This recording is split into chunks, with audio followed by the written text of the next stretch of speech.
స్మితా సబర్వాల్ తక్షణమే వికలాంగులకు క్షమాపణ చెప్పాలని అఖిల భారత వికలాంగుల హక్కుల వేదిక ఆధ్వర్యంలో ట్యాంక్ బండ్ అంబేద్కర్ విగ్రహం ముందు వారు నిరసన వ్యక్తం చేశారు. వికలాంగులకు బహిరంగ క్షమాపణ చెప్పాలని డిమాండ్ చేశారు.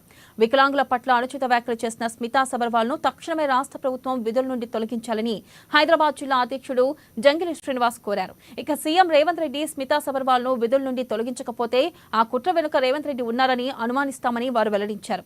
స్మితా సబర్వాల్ కు షోకాస్ నోటీసులు ఇవ్వాలని శ్రీనివాస్ డిమాండ్ చేశారు. వికలాంగులపై రాష్ట్ర ప్రభుత్వానికి ప్రేముంటే ఈ వ్యవహారంపై రాష్ట్ర ప్రభుత్వం స్పందించాలని విజ్ఞప్తి చేశారు. అనేక రకాలుగా ట్వీట్ చేసినటువంటి ఐఏఎస్ అధికారి శ్రీమతి స్మితా సబర్వాల్ని రాష్ట్ర ప్రభుత్వం విధుల నుండి వెంటనే తొలగించాలని మేము అఖిల భారత వికలాంగుల హక్కుల వేదిక డిమాండ్ చేస్తుంది.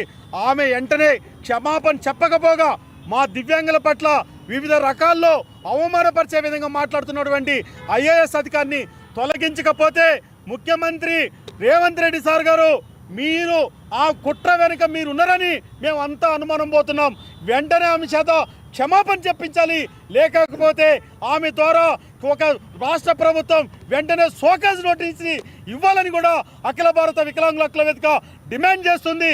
అంతేకాదు ఈరోజు దివ్యాంగుల పట్ల ఏమాత్రం ప్రేమ ఉంటే రాష్ట్ర ప్రభుత్వం దిగొచ్చి రాష్ట్ర ప్రభుత్వం అయినా స్పందించాలని మేము డిమాండ్ చేస్తున్నాం. వికలాంగుల పట్ల స్మితా సబర్వాల్ మమ్మల్ని అన్యాయంగా నోరు మాట గలీజ్గా మాట్లాడడం కాకుండా మీరు దేనికి పనికిరారని మేము దేనికి పనికిరామని ఆమె డిసైడ్ చేయడానికి ఆమెవారు ఆమె నోరా మోరా వికలాంగులను అన్యాయంగా అవమానపరచడం కాకుండా వికలాంగులు దేనికి పనికిరారు నువ్వు డిసైడ్ చేయడానికి నువ్వెవరు వికలాంగులని అవమానపరచడం కాకుండా ఇంకా ట్రీట్లు పెట్టుకుంటూ ఉంటుంది.